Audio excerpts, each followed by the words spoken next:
Lectura del Santo Evangelio según San Lucas.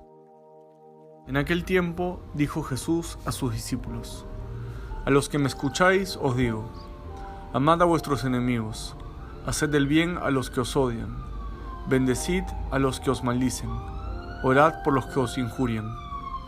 Al que te pegue en una mejilla, preséntale la otra. Al que te quite la capa, déjale también la túnica. A quien te pide, dale. Al que se lleve lo tuyo, no se lo reclames. Tratad a los demás como queréis que ellos os traten. Pues si amáis solo a los que os aman, ¿qué mérito tenéis? También los pecadores aman a los que los aman. Y si hacéis bien solo a los que os hacen bien, ¿qué mérito tenéis? También los pecadores lo hacen. Y si prestáis solo cuando esperáis cobrar, ¿qué mérito tenéis?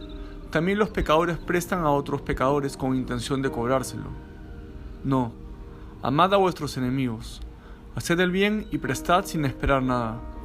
Tendréis un gran premio, y seréis hijos del Altísimo, que es bueno con los malvados y desagradecidos. Sed compasivos como vuestro Padre es compasivo. No juzguéis y no seréis juzgados. No condenéis y no seréis condenados. Perdonad y seréis perdonados. Dad y se os dará. Os verterán una medida generosa, colmada, remecida, rebosante. La medida que uséis, la usarán con vosotros. Palabra del Señor. Muchas de las exigencias que Jesús solicita de sus discípulos en el Evangelio parecen a veces irrealizables. Les voy a dar algunos ejemplos. El que no se posterga a sí mismo no puede ser mi discípulo. El que no carga con su cruz y me sigue no es digno de mí. Y el día de hoy la exigencia del Señor no parece menos irrealizable cuando dice: amen a sus enemigos. Si muchas veces nos cuesta simplemente llevarnos con aquellos que son nuestros parientes, con aquellos con quienes convivimos, que luego el Señor venga a pedirnos que además amemos a nuestros enemigos, esto parece bastante exigente y complicado de cumplir. Pero siempre me resulta alentador comprender que todas las exigencias que Cristo plantea para los discípulos las cumplió Él primero. Y quisiera que nos fijemos en el Evangelio de hoy y veamos cuán perfectamente Jesús cumplió primero todo aquello que nos pide a nosotros.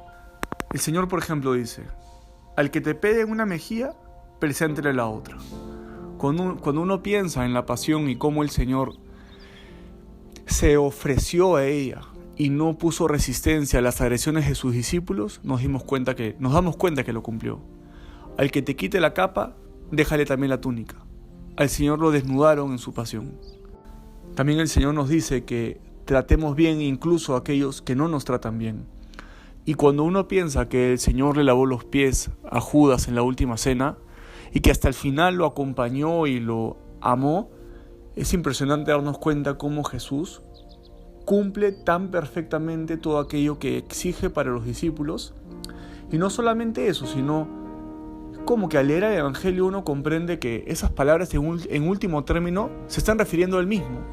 Cuando el Señor propone este camino difícil, no hace sino perfilar lo que Él mismo llevó adelante, lo que Él mismo cumplió en su vida. Y esto es lo que nosotros podríamos designar como el sentido cristológico de la Escritura. Como todos los pasajes del Evangelio, como muchas parábolas, como muchas exigencias que el Señor hace a sus discípulos, en el fondo no hacen sino perfilar mejor y trazarnos como una radiografía más acabada de quién es el mismo Cristo. Y entonces, cuando nosotros como cristianos nos vemos obligados a asumir estas exigencias, creo que no resultan tan difíciles cuando vemos que nuestro Maestro las realizó primero. No digo que sean fáciles, no digo que nos va a salir a la primera, pero lo que sí les puedo decir, y creo que cada uno de nosotros también lo asume así, es que ver que todas las exigencias que el Señor nos plantea las cumplió Él primero, las vivió Él primero y las sufrió primero, para hacerse así solidario con nosotros.